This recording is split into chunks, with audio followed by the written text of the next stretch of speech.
ఒక ఇంటికి ఓనర్ అంటే ఎవరు? యజమాని. అంటే ఎవరు? తండ్రి అన్నమాట.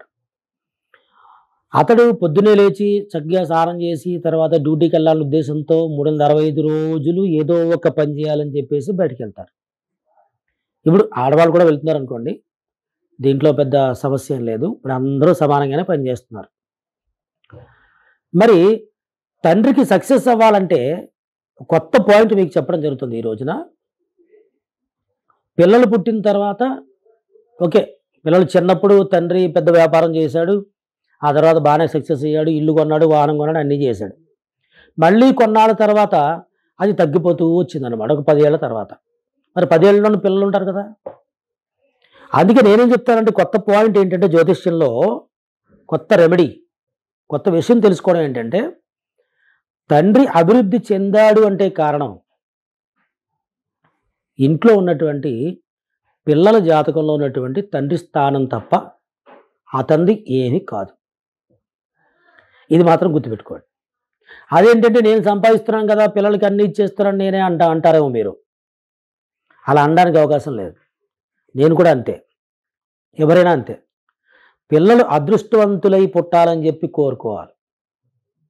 అదే మనం పెళ్లి చేసుకున్న తర్వాత ఆలోచింపజేసేది ఇదే విషయం. పిల్లలు ఎప్పుడైతే అదృష్టవంతులుగా పుడతారో తండ్రి ఏది ముట్టుకున్నా బంగారమే అవుతుంది. పెద్ద పేరు సంపాదిస్తాడు, ధనం సంపాదిస్తాడు, వాహనాలు కొంటాడు, అందరిని బాగా చూసుకుంటాడు. ఇది అర్థం. అంటే అదృష్టం ఎవరిదై ఉంటుంది ఇంతకీను? పిల్లల జాతకంలో ఉన్నటువంటి తండ్రి స్థానం అనేది బాగుంటే తండ్రి సక్సెస్ అవుతాడు. ఎగ్జాంపుల్ ఏంటంటే ఇప్పుడు ఒక తండ్రికి ఉద్యోగంలో ఎప్పటినుంచో 10 సంవత్సరాల నుంచి ఉద్యోగం చేస్తున్నాడు.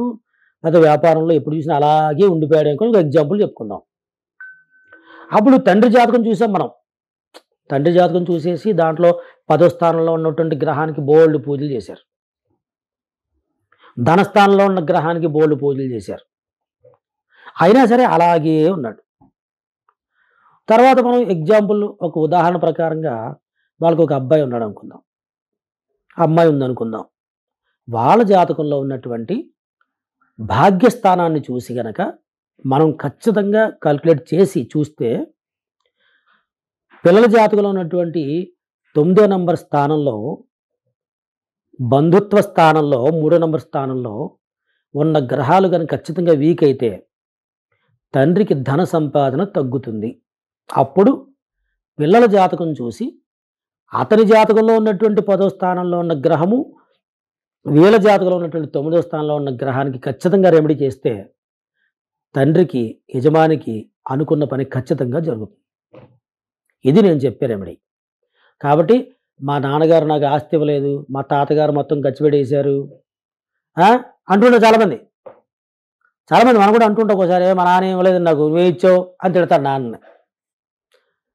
నాన్న సంపాదన నీకు ఇవ్వకపోతే నీకు పట్టుదల లేదా? లేకపోతే పౌరుషం లేదా? మీ నాన్నకి నువ్వు ఇవ్వచ్చు కదా సంపాదించి. కొంచెమైనా మనకి సిగ్గుండాలండి. ఎందుకంటే నాన్న జన్మనిచ్చాడు, లేకపోతే మామూలుగా ఉన్నాడో, లేకపోతే డబ్బులు ఖర్చు పెట్టేశాడో, తాగాడో, తందనాడాడో అనవసరం. మీ జన్మనిచ్చిన తండ్రి కాబట్టి నువ్వు భూమి మీద ఉండడానికి కారణం ఆయన, మీ అమ్మ. మరి వాళ్ళని దూషిస్తూ పోతుంటే నీకు డెవలప్మెంట్ ఎక్కడుంటుంది? అంచేత యోగం నీదై ఉండాలి. మీ నాన్న, తాత నీకు ఇవ్వాలంటే, మీ అమ్మ మీకు ఇవ్వాలంటే. అంచేత యోగం మనదే లేనప్పుడు వాళ్ళేమి ఇస్తారు ఇంకా? అందుకే మనం ఖచ్చితంగా ఈ యొక్క పిల్లల జాతకంలో ఉన్నటువంటి జాతక పరిశీలన చేసి వాళ్ళ జాతకంలో తల్లిదండ్రుల జాతకాలు ఎలా ఉన్నాయో చూసి దాన్ని బట్టి మనం రెమెడీ కరెక్ట్‌గా చేస్తే ఏదైనా పూజ, హోమం, శాంతి చేస్తే ఖచ్చితంగా తండ్రికి అయ్యేటటువంటి పనులు ఏవైతే పెండింగ్ ఉన్నాయో అవన్నీ అవుతాయి. కాబట్టి ఛానల్ చూసిన ప్రతి ఒక్కరు కూడా ఈ విషయం గమనించుకోండి. మీకు ఏదైనా సందేహాలు వస్తే కామెంట్స్ రూపంలో తెలియజేస్తూ ఏదైనా ఉంటే ఫోన్ చేసి కూడా మీరు అడగచ్చు. ఇదంతా పేయబుల్ ఆస్ట్రాలజీ కాబట్టి మీకు అన్ని రెమెడీస్ చెప్పడం జరుగుతుంది.